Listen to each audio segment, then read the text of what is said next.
各位朋友，这里是巴黎著名的王宫建筑群。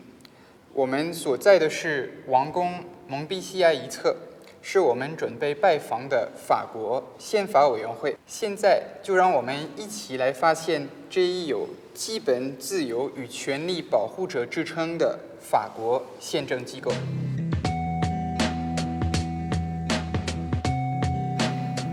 法国宪法委员会主席让·路易·德布雷先生亲自带我们参观宪法委员会驻地，为我们讲解主要厅堂的历史故事和目前的实际功能。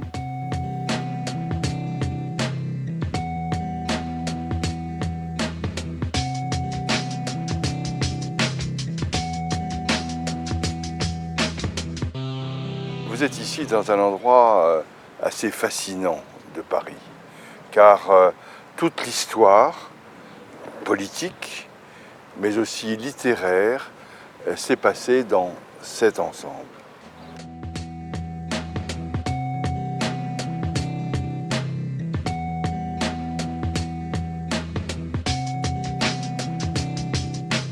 La justice constitutionnelle, elle est rendue au nom de la France, mais elle est aussi rendue au nom de cette femme exceptionnelle qui est Marianne.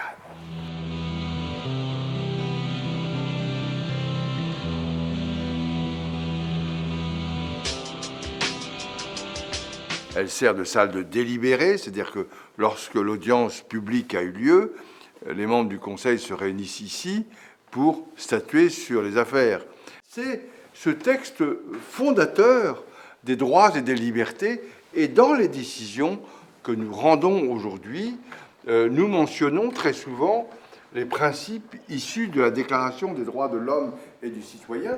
Et d'ailleurs, cette déclaration a rendu célèbre la France des droits de l'homme. Quand on parle de la France des droits de l'homme, on fait référence à cette Déclaration des droits de l'homme et des citoyens.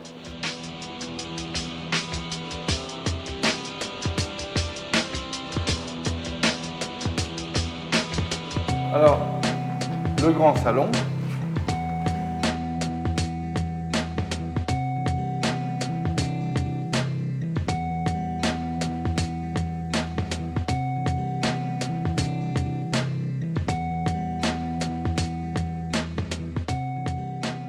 Nous sommes ici une juridiction constitutionnelle dont le rôle est d'affirmer les valeurs de la République. La République, ce n'est pas simplement une architecture, ce n'est pas simplement un Premier ministre, un président de la République, ce sont des valeurs héritées de la Déclaration des droits de l'homme que nous devons régulièrement réaffirmer. 参观结束后，德布雷先生在他的主席办公室里接受了我们的采访。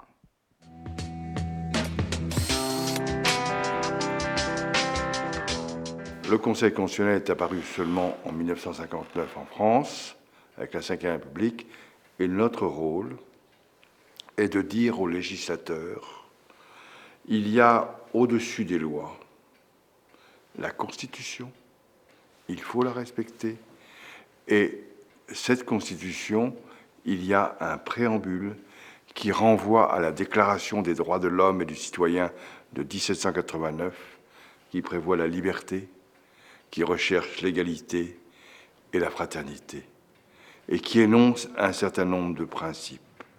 Eh bien, vous, législateurs, vous devez non seulement respecter la Constitution, mais vous devez également respecter les principes contenus dans la Constitution.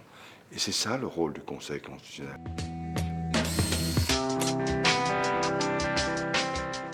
Pour ce faire, 9 membres nommés pour 9 ans, non renouvelables.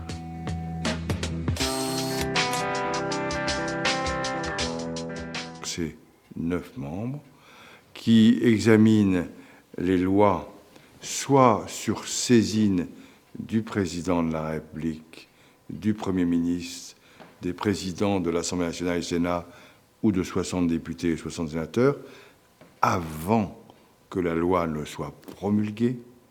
Elle vient d'être votée, elle n'est pas encore effective.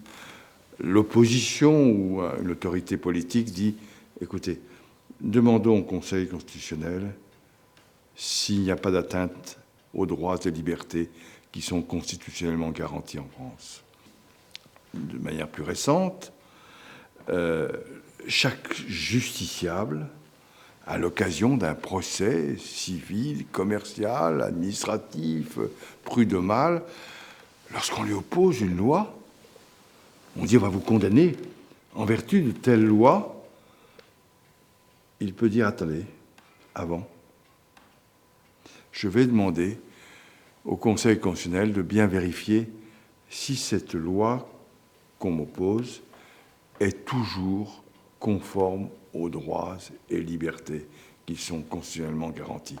Nous sommes la Cour qui faisons respecter par le législateur les droits et libertés. Lorsque nous décidons qu'une loi ou qu'un article de loi porte atteinte aux droits et libertés reconnus en France, nous annulons cet article. Il n'existe plus. C'est un pouvoir très fort. Et ce n'est pas un pouvoir théorique, car sur 255 décisions, nous avons annulé 102 lois ou dispositions de loi. C'est donc pas du tout théorique. Nous veillons sans arrêt au respect des droits et des libertés.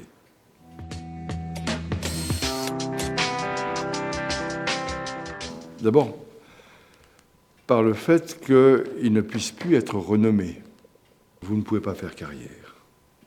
Vous faites 9 ans, après, c'est fini. Deuxièmement, le rôle du président du Conseil constitutionnel est de veiller à ce qu'il n'y ait pas d'influence qui s'exerce sur les membres du Conseil. La délibération est collective, c'est-à-dire que nous écrivons nos décisions tous ensemble, qu'avant de voter, puisqu'on vote à main levée, je fais voter à main levée, chacun, sur les grandes décisions naturellement, doit expliquer les raisons de son vote et expliquer juridiquement les raisons de son vote. Et que tout ça est consigné sur un procès-verbal.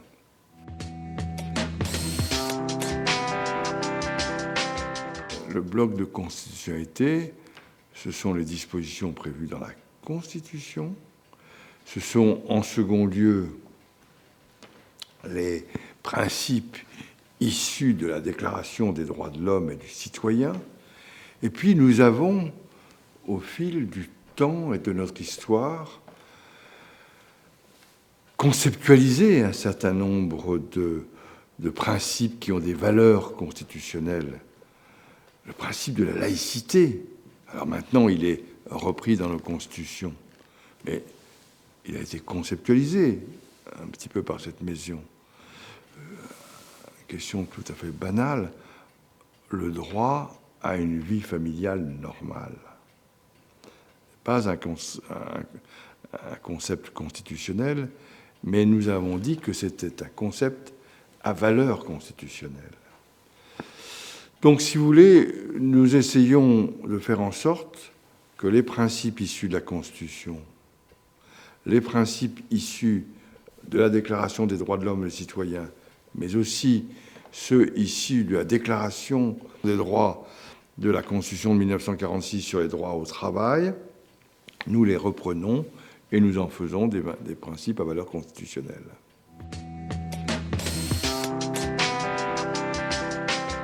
C'est révolutionnaire, en ce sens que nous arrivons par ce mécanisme-là à remettre, à annuler des lois anciennes qui avaient déjà produit des effets.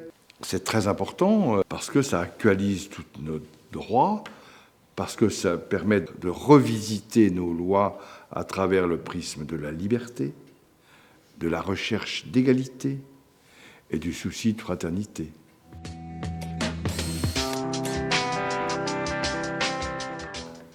nous ne nous substituons pas aux législateurs, mais nous disons simplement qu'au-dessus de la loi, il y a la Constitution, il y a les principes issus de la Déclaration des droits de l'homme et des citoyens, qui sont intégrés dans la Constitution de 1958. Au-dessus du législateur ordinaire, il y a le législateur constituant qui est le peuple. Nous ne contrôlons pas les lois référendaires, s'il y avait une loi référendaire, mais les lois votées par les députés et les sénateurs, elles ne peuvent pas s'affranchir des principes constitutionnels. C'est ça, une démocratie. Il y a dans une démocratie, naturellement, des changements politiques. Naturellement, il y a des gouvernements qui changent. Naturellement, la gauche remplace la droite remplace la gauche. Oui, parfait. Ça, c'est la démocratie. Mais la démocratie, c'est aussi un certain nombre de principes garants de la liberté qui s'opposent à ce qu'on fasse n'importe quoi. N'oublions jamais que Hitler et Mussolini avaient été à l'origine de lois qui portaient atteinte à la dignité de l'homme. Or, aujourd'hui, on se rend compte qu'une majorité peut imposer à une minorité ses vues. Et il ne faudrait pas qu'en vertu de ce principe, on porte atteinte aux droits et principes constitutionnellement garantis.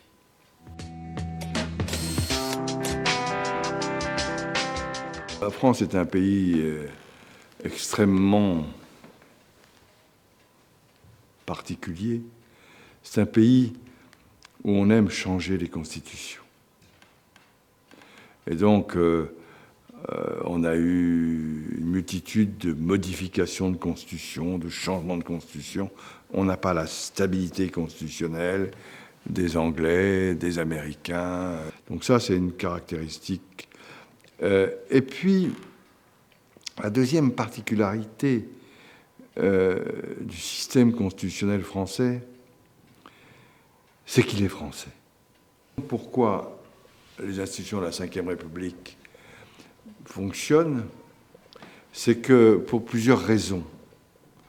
D'abord parce que les constituants ont cherché à ce qu'elles soient adaptées à la France. Et deuxièmement, qu'elles sont suffisamment souples pour permettre à la personnalité de ceux qui ont la charge des responsabilités de gouverner. Et les institutions de la Ve République ont permis l'alternance politique, passer de droite à gauche, 2 alternances de gauche à droite. Et elles ont permis aussi la cohabitation. Un président d'une tendance politique, un Premier ministre d'une autre tendance politique et un gouvernement d'une autre tendance politique. C'est cette capacité à s'adapter qui est la marque des institutions de la Ve République, avec cette règle qu'il y a au-dessus, d'où l'importance prise par le Conseil constitutionnel. Politique, vous pouvez jouer, vous pouvez aimer les alternances, les cohabitations, c'est le jeu normal de la vie politique.